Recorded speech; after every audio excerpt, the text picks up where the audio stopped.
look at Floyd. Like, Floyd spends money like it's a tap. Like, he's got a tap, just like unlimited amount of money. Money's just flowing. And even as much money as he's made in his career, which he's probably made as much, if not more money than any boxer ever. Like, there's all these lawsuits. Like, he hasn't been paying things, and he owes money on this and owes money on that. And it's like, and then he's got to come out of retirement. Yeah, that's tough. Yeah. That's tough. I think it's just the lifestyle that Floyd lived. Yes. I think he can't fathom to just live a modest lifestyle. It's like he got to be lavish. Right. He's got to have those videos where he shows you all the watches, where he opens the case up, you know. All the money. He got to show that he got $1 million in his backpack. And, you know, he got the latest watch and the latest car, and look what I just bought. And when you get into latest watches and latest cars, you get into that, like, boy, that money goes quick. Yeah. Bugattis are like 3 million. There's watches that are 3-5 million. That's crazy. So you buy a watch and a car, you're down 10. That's Floyd Mayweather says he's one of the richest athletes alive. But Joe Rogan just questioned everything live, and the real numbers are shocking. Joe Rogan was sitting at his podcast table when Floyd Mayweather's real estate story came up. He didn't stay quiet. He leaned forward and said straight up, wait, that math doesn't add up. No filter, no sugarcoating. And one of the reasons why people watch him fight is not because he's like Mike Tyson, just goes out and destroys people. They like watching him fight because they hate him.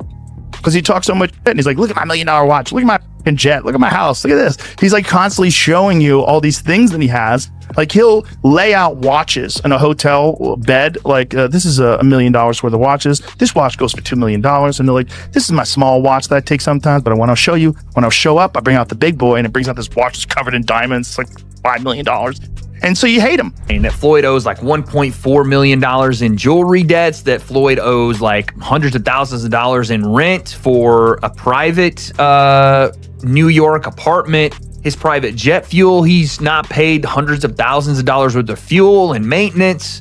He put up one of his jets that I think he even sold, but one of his jets, and I want to say one of his properties, like one of his homes, up as collateral for a $54 million loan from an individual, from a billionaire that had a 9% interest on the loan. And broke it down simply.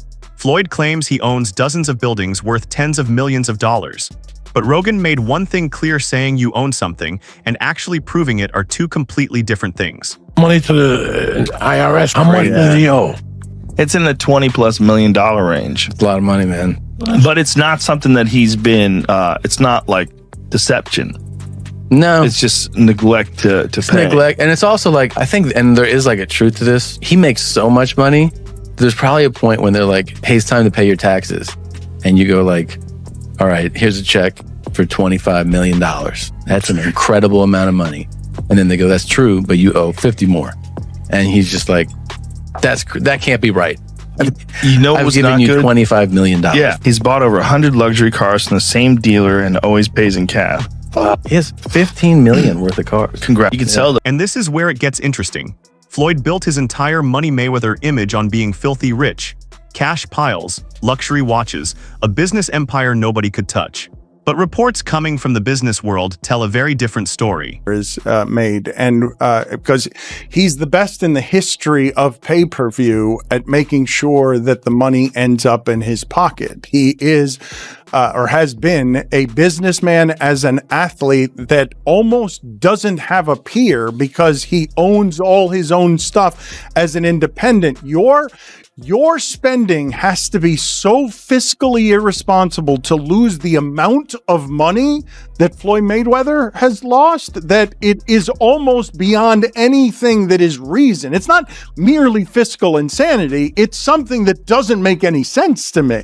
Right. And another sign of him maybe in financial trouble is, as of February 2026, Floyd Mayweather has initiated a massive $340 million lawsuit against Showtime Networks and former executive Steven Espinoza. So he's trying to get some bread right now. The estimate is that he made over $1.2 billion over the course of his career in just earnings from fights. According to Business Insider, 2 of Mayweather's commercial properties have already faced foreclosure, and there were even reports that his Las Vegas strip club building risked being seized over unpaid property taxes. Add to that lawsuits claiming unpaid luxury watch and jewelry bills, something Floyd has pushed back against. And suddenly the conversation turns from bragging rights to financial scrutiny. They said that, I mean, things that they said in this article were insane. That Floyd owes like $1.4 million in jewelry debts, that Floyd owes like hundreds of thousands of dollars in rent for a private New York apartment. His private jet fuel, he's not paid hundreds of thousands of dollars worth of fuel and maintenance. He put up one of his jets that I think he even sold, but one of his jets and I want to say one of his properties, like one of his homes, up as collateral for a $54 million. According to Business Insider, 2 of Floyd's commercial properties have already gone through foreclosure. His Las Vegas strip club building almost got taken away because of unpaid property taxes. On top of that, there are lawsuits claiming he never paid for luxury watches and jewelry, though Floyd says those claims are false. He's broke. Of course he's broke. He's a boxer that they say can't read.